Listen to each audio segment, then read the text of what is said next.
Alright guys, Cop Cutlass here. I have videos of me working on this between last weekend and this week, but it's conflictive with our editing stuff and what I got going on right now, so we're going to stay on this platform anyway. This actually is working better for us viewership wise. I know I got videos of me working, but I'm just going to detail some of the things I got going on. Cheers, it's Friday. I'm allowed. So either way, I'm getting the car ready to lift the body off. And this is something that I really didn't. This is the first day I'm kind of prepping it for that. All I got left is to disconnect the e-brake cable and literally the body bolts, and it's ready. I'm gonna get those bolts out tomorrow.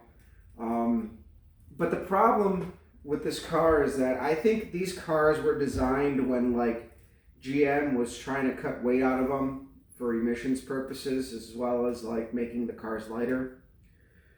This body doesn't have nearly as many floor braces as like the older cars do, like my 72 Cutlass or like a late 60s B body, which I'm pretty familiar with underneath those. The pinch weld on this car, even though this car isn't really rusty, it's not soft, I am having a hard time putting anything on those pinch welds, like just jacks. Like right now, you guys can see I got jack stands, and this position isn't ideal, but this is a last resort to separate the body from the frame. This is my last resort, what you guys see. So do plan for that. Have a couple of plans because it might not work. And I'm going to explain to you guys why. So my first idea was there's these perch mounts for the fenders up here, and they're pretty solid. In order to make this position work between the right side and the left side, I need to go get some eye bolts, because what happens is if you have a chain on there with a bolt, it's going to want to pull away. It's going to bend it. With an eye bolt, it can pivot. So the chain, as you lift, naturally wants to pull in.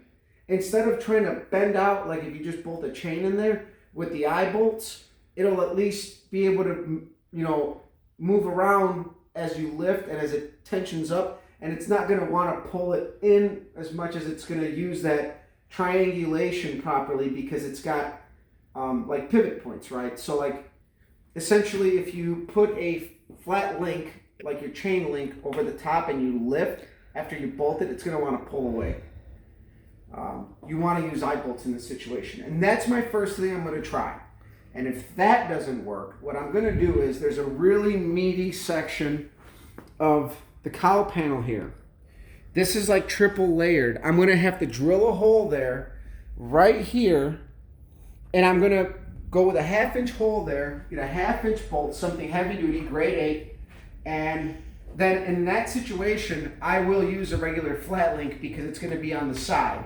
And the fact that the links do manipulate within themselves, I won't have that same problem like I would up here. But when you put a flat link on a horizontal flat surface and you lift up, it's going to want to pull away. So either way, that's my plan B. What you see here is my plan C. I got the jack stands on the strongest point of the pinch welds that I can find. I did fold a section over here. And in the back, lo and behold, the back of the car that doesn't even seat people has really nice floor braces. So I got these floor braces here that are supporting the car right now. So this is my plan B. And with this scenario, what I'm going to have to do is I'm going to have to support the frame up, unbolt it, and then drop it down, drop the frame down. Because keep in mind, there's a crack in this frame. So if it doesn't come down even, it's going to want to flex. And I'll show you guys. This frame flexes so much. This is what I don't get. This car had a lot less rust than my olds, but I guess it was the way they were just built.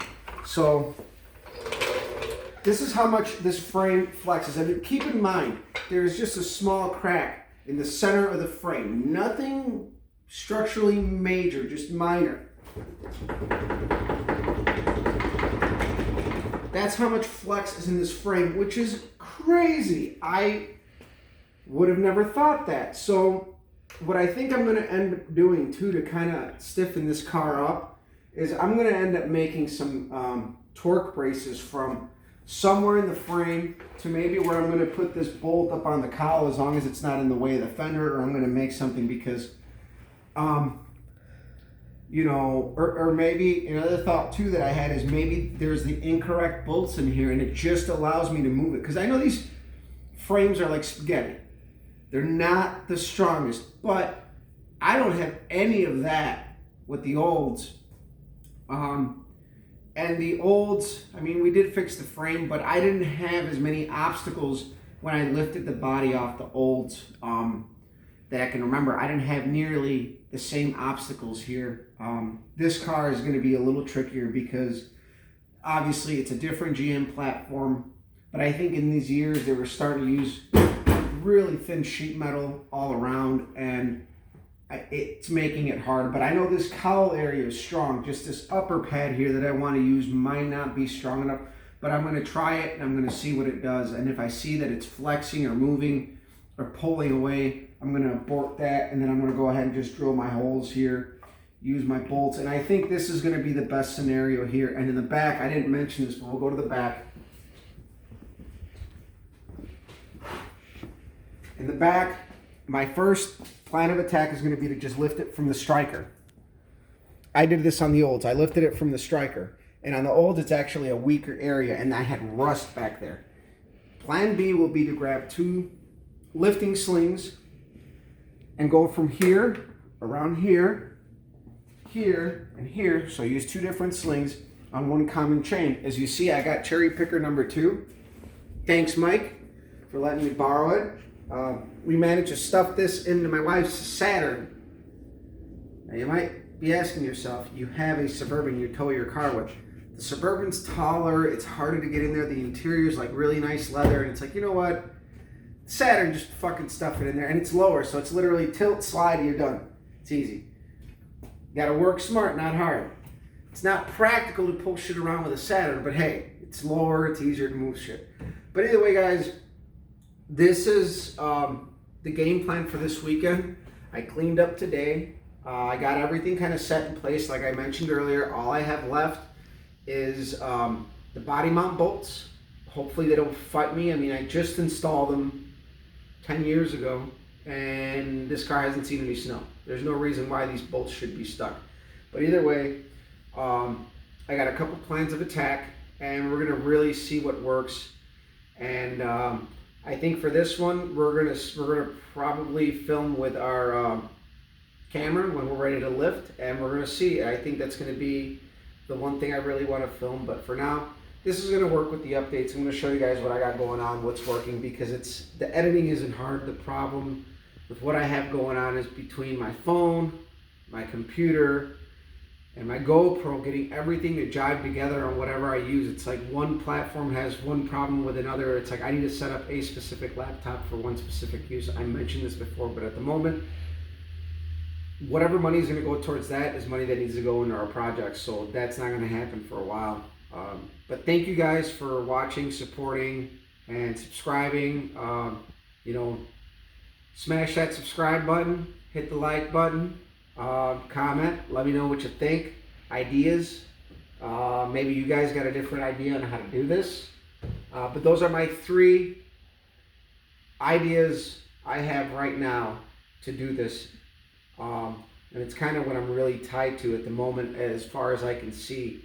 And like I mentioned, when I did the olds, not only was our setup a lot sketchier as far as the way it was sitting, lifting it, we used 2 cherry pickers, same thing as we did here, but I used a bunch of cinder blocks, and I had a long pallet I cut in half, and I leveled it off with 2x4s.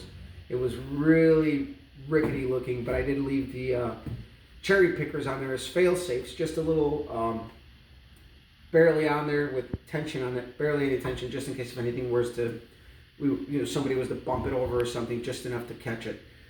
Which if you guys do this, have a fail safe. I'm going to end up having the jack stands either here or on the edges with 4x4s across in the center, as that seems to be like the sturdiest portion of the body. And I don't know if the pinch welds just aren't as sturdy because I got them on a really thin jack stand. You know, it creates a higher pressure situation where it's not as spread out. But yeah, we're gonna see how that goes. I think I actually may try to swing by the shop tomorrow, which I actually have to go to work anyway. There's some pinch weld clamps that I saw there that are from an old frame machine that I may borrow to use on the pinch weld. So guys, before I keep rambling on, I already said thank you for watching, subscribing, and all those formalities that people normally do at the end of the video, so just go back a few minutes to that. Anyway guys, thanks for watching. I'll keep you guys posted. This weekend, this thing is coming off, and I'm going to make my templates, buy my steel, and hopefully next weekend, after this weekend, because we're in this weekend right now, we'll weld this bitch up.